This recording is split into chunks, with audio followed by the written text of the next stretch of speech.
Hi, my name is Don Matthews from Confederate Kennels.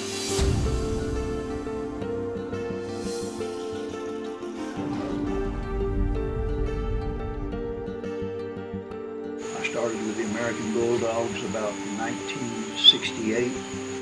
I've had white bulldogs since the late 60s, probably 68. I got my first dog.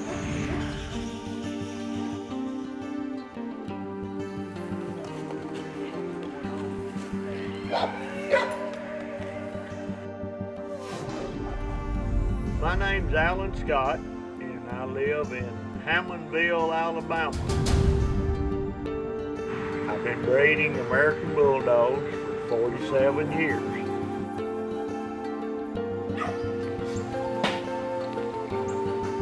I started with American Bulldogs in 1967. And in 1970, I was able to get the National Kennel Club to recognize the American Bulldogs as a purebred breed.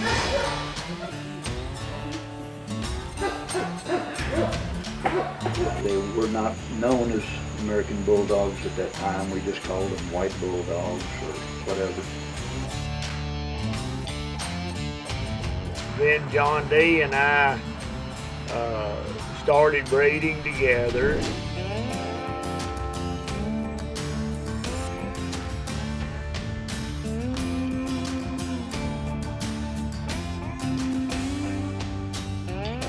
We went back then and traced bloodlines and everything, and the first dogs weren't registered until 1973.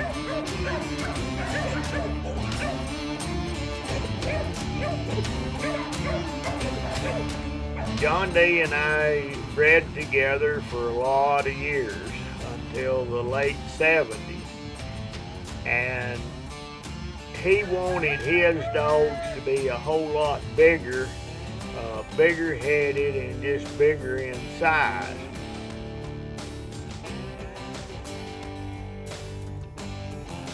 And here where I live, the heat and humidity is really bad in the summertime. And I couldn't use that type of dog. I had to stick with the traditional dogs that I had started with. And that's what I've bred all these years. Been doing it for 47 years now.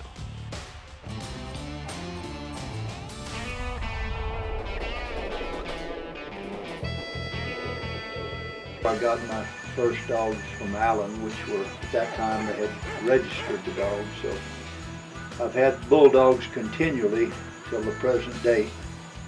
Don't know how much longer I can keep feeding them, but I started with standard dogs. Had nothing but standard dogs for probably 20 years. Still maintaining my standard, a few standard dogs. So I got up to the point of about 40 dogs. But I was curious as to how to create a black American Bulldog. Very controversial.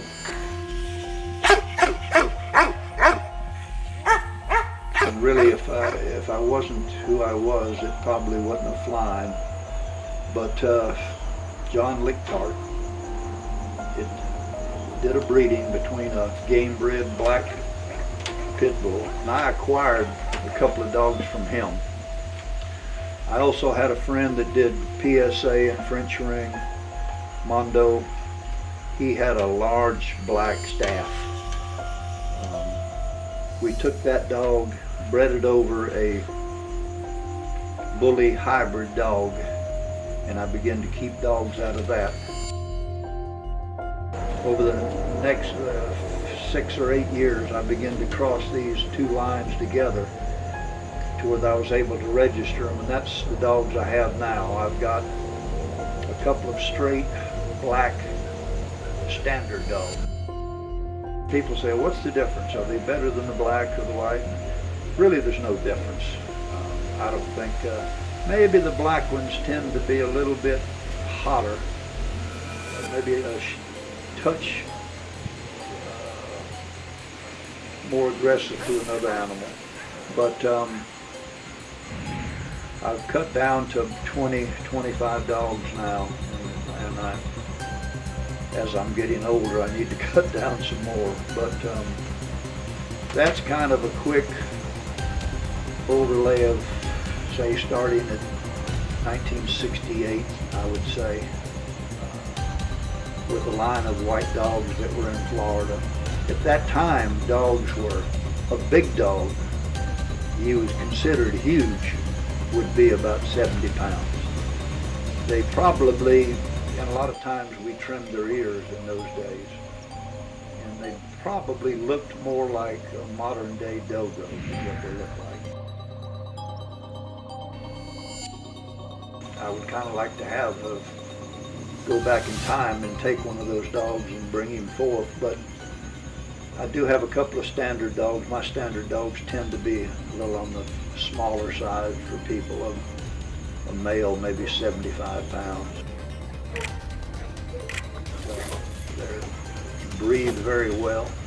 They can run all day. They're not dog aggressive. They just might not be the dog for the average dog person, but probably still my favorite. Besides Alan Scott, I'm not sure who got the white dogs first, because I had them before I met him. He probably did, but I would say he's maybe the only person that's had these dogs as long as I have, and we become friends in the early to mid 70s. And have continued to be friends. Matter of fact, we just got back from a dog show we went to together, but we still do a little dog trading, and we've gotten to be close friends. We're both closing in on 70, so I don't know how much longer that'll last, but between him and I, we've got a few dog stories. And I would tell a few of the stories, but it may hurt people. There's a lot of pedigrees out there floating around that are not correct, but I won't do anything to hurt anybody's program or something. But a lot of the newer people say my dog is pure this or pure that. Nah, I know it goes back, and that's one nice thing about being around so long. You know how a lot of these dogs are bred. John D. Johnson, I went to his yard the first time in 1975, and at that time a puppy was bringing $50 to $75. When I went to John D's, he had a puppy I really liked, and I asked him what he wanted for it. He said $200, and I said, no way in this world would I pay that much for a dog. And I think the people that are running his kennel now, I think they get $2,500 to $3,000 for a pup. So things have changed over the years, and sometimes not for the better, but there's still a lot of good dogs out there, and there's a lot of good dog breeders. So, but I don't know if you need anything else or not.